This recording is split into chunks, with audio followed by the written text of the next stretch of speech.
Jesus, que embora muito conhecido, ainda seja muito mal compreendido e ignorado. Citação do livro do Luciano Subirá, Até que Nada Mais Importe.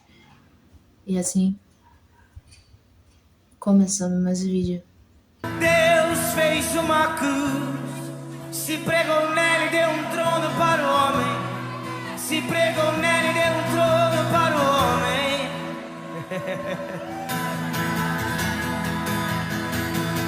E aí, pessoal, vocês estão bem? Vocês estão felizes? Estão com fome de Jesus? Hoje nós vamos falar no primeiro episódio da série Você Conhece Jesus? O título é Yeshua, o Incompreendido. Para quem não sabe, Yeshua é o nome de Jesus em hebraico. Por isso que muitas canções nós cantamos Yeshua. Para quem não sabe, você está chamando Jesus. Só para curiosidade, né? Lá em Mateus 16, no versículo 4, diz assim: uma geração perversa, adúltera, procura um sinal e nenhum sinal lhe será dado, senão o sinal do profeta Jonas. E ele os deixando partiu. Nessa passagem aqui, Jesus ele está falando com fariseus e saduceus que vieram pedir para ele um sinal, porque enquanto Jesus ministrava os milagres e maravilhas, pessoas vinham e o confrontavam. Nós, na nossa realidade, às vezes nós somos confrontados e nós perguntamos: o que está acontecendo, Jesus? Eu estou fazendo tudo certo? Mas o próprio Jesus, ele passou por confrontos. Ele passou por difamações, ele passou por mal olhados, ele passou por pessoas que invejavam o que ele tinha e queriam roubar o cargo dele.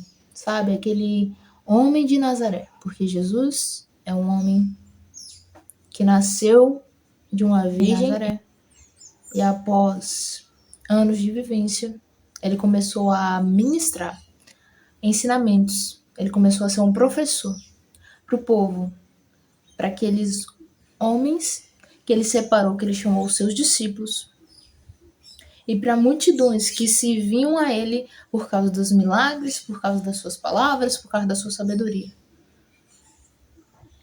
E eles chegavam sem saber quem é Jesus, perguntavam quem é esse homem.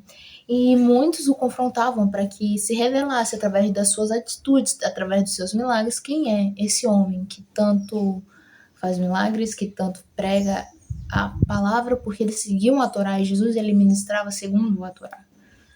Ele pegava segundo o livro de Isaías. Jesus ele não parte o pão sem antes ter um pão pronto, ele parte o pão que já estava feito. Então, voltando para o versículo 4 do capítulo 16 de Mateus. Ele está falando para essa geração que quer sinais, que quer maravilhas, mas não entende quem está na frente deles. Porque após isso, o Senhor vai aos seus discípulos e pede para que eles tomem cuidado com o fermento dos fariseus. E eles, após o milagre de pães, peixes, se perguntavam entre si: poxa, era para que a gente tenha trazido pão? Era para que a gente não coma do pão deles? Na verdade, tudo se procede a partir do versículo 5 do capítulo 16 de Mateus, que ele fala assim: e passando seus discípulos para o outro lado, tinham se esquecido de levar pão. Então Jesus lhes disse: cuidai-vos e guardai-vos do fermento dos fariseus e dos saduceus. E eles arrazoavam entre si, dizendo: é porque nós não levamos pão? Quando Jesus percebeu isso, disse: ó pequena fé, por que arrazoais entre vós por não terdes trazido pão? Não compreendes ainda? Nem vos lembrais dos 5 pães e dos 5.000? E de quantos cestos recolhestes? Nem dos 7 pães e dos 4.000? E de quantos cestos recolhestes? Como não compreendes que eu não vos falei a respeito do pão, mas que tivessem cuidado do fermento dos fariseus e dos saduceus? Então compreenderam de que não dissera que se guardasse do fermento do pão, mas da doutrina dos fariseus e dos saduceus. Jesus, o Yeshua, foi incompreendido, não somente pela multidão, mas também pelos seus próprios discípulos. Lá em Marcos, no capítulo 8, no versículo 17, ainda tratando da mesma circunstância sobre o fermento dos fariseus, Jesus argumentou assim. E Jesus, percebendo isso, disse-lhes: Por que argumentais? Por que não tendes pães? Ainda não percebeis, nem compreendeis? Tendes ainda o vosso coração endurecido.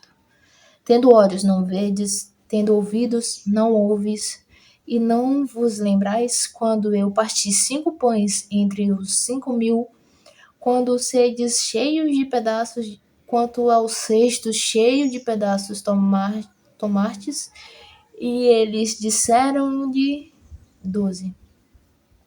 E quando parti os 7 entre os 4.000, quantos cestos cheios de pedaços tomastes? E disseram-lhe 7. E ele lhes disse: Como é que vocês não compreendem ainda? Jesus, quando falou do fermento, ele estava usando uma figura para ilustrar o que ele estava tentando dizer. O fermento é o que faz o pão crescer.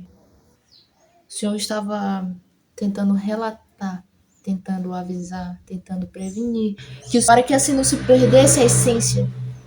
Jesus, ele estava sendo bem simples em suas palavras, mas ainda ele é incompreendido. Em outros aspectos, Yeshua ele é incompreendido quando falamos de divórcio, do casamento, de relacionamentos entre casamentos e relacionamento entre amigos, em relacionamento entre chefes e seu funcionário. Porque Jesus, ele veio ao mundo, ele viveu entre os homens, o Verbo se fez carne através dele. No princípio era Deus, e o Verbo estava com Deus, e o Verbo se fez carne. O que isso quer dizer? Jesus, ele viveu entre os homens, o que isso quer dizer? Ele é incompreendido, até pelos seus próprios discípulos. Nós que decidimos carregar a nossa cruz e seguir a Cristo, somos discípulos dele. Somos as pessoas que o tornamos incompreendido, porque nós próprios não o compreendemos. Essa série é para ajudar você e até a mim mesma a descobrir mais um pouco de quem é aquele que nós falamos, que é o nosso Senhor e Salvador. Porque em João 17, na oração sacerdotal, o Senhor diz: essa é a vida eterna, que conhecemos a Ti, o único Deus verdadeiro, e a Jesus Cristo, a quem o enviaste. Nós devemos parar de ficar nos apegando, aos pães, porque o Senhor nos avisou do fermento. O que é o fermento na sociedade hoje em dia? Fermento é quando você pega uma palavra simples de Jesus e você começa a refinar, tacar fermento ali para ele crescer, para ele criar uma forma diferente do que ele é. Como assim? Você pega jovens, se casaram e aí decidiram se divorciar porque descobriram que não são feitos um pro outro. E agora? Divorcia ou não divorcia? O Senhor nos adverte sobre casamento, porque o mundo foi criado. Homem e mulher foram criados. E o homem deixa seu pai e sua mãe para que se torne uma carne. O que isso quer dizer? São tempos diferentes, não vivemos mais no jardim do Éden. Mas o Senhor criou o casamento para ser algo vitalício, eterno. Não para ser momentâneo. Porque o casamento é representação. do amor de Cristo pela igreja e o amor da igreja por Cristo. Então, se nós deixarmos o fermento dos fariseus, porque você rebate mas Moisés deu a carta de divórcio, deu, a partir de um adultério, não a partir de uma luxúria sua por não aceitar que seu parceiro é diferente de você. É um ponto. Não colocar fermento na palavra de Deus. Quando nós nos devanamos, moldamos a nossa mente com as coisas desse mundo, nós perdemos a essência. Por isso o Senhor mandou que tivéssemos cuidado com o fermento dos fariseus. Pois a gente vive numa sociedade que implementa leis, implementa liberdade, implementa justiça, mas sempre com uma vírgula. É justo que você seja preso, vírgula, se você pagar a fiança, você é liberto. Se você matar, você é preso, vírgula, pagou a fiança, liberto. Eu não sou advogada. É só uma simplificação da nossa legislação. Essa condição do você paga isso e você é liberto. Então, se você tem condição para se divorciar, meu filho, se divorcie. Vá viver sua vida, porque Jesus tem o melhor para você. Não é isso que muitas vezes nós fermentamos? Os planos de Deus são de bem, não de mal. Tá bom.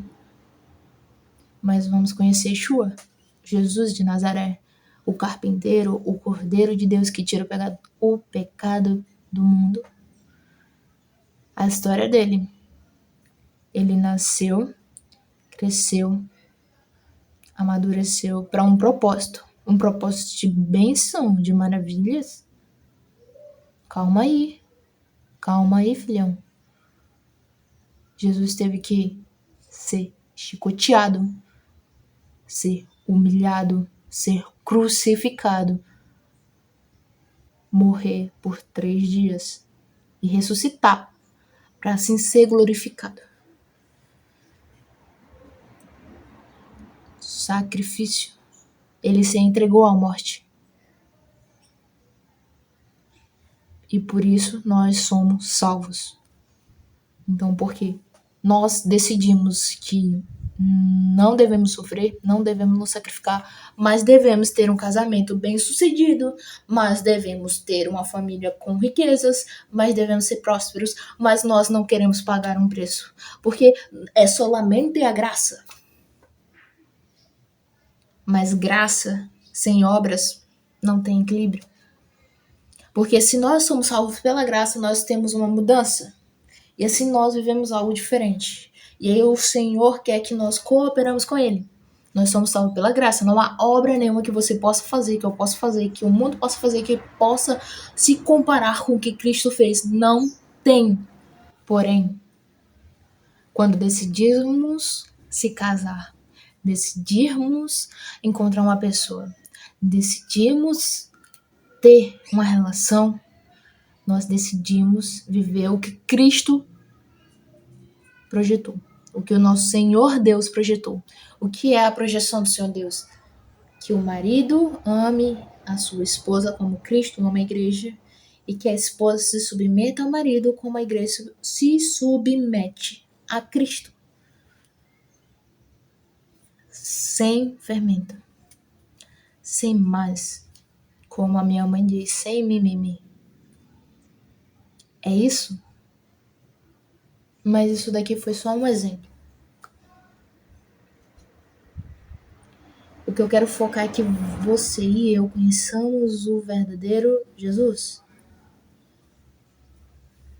Pois quando a gente se distancia da essência de Cristo, nós nos distanciamos dele porque colocamos empecilhos como uma parede, como se o meu trabalho é mais importante do que eu fazer o devocional, porque eu tenho que cumprir o horário.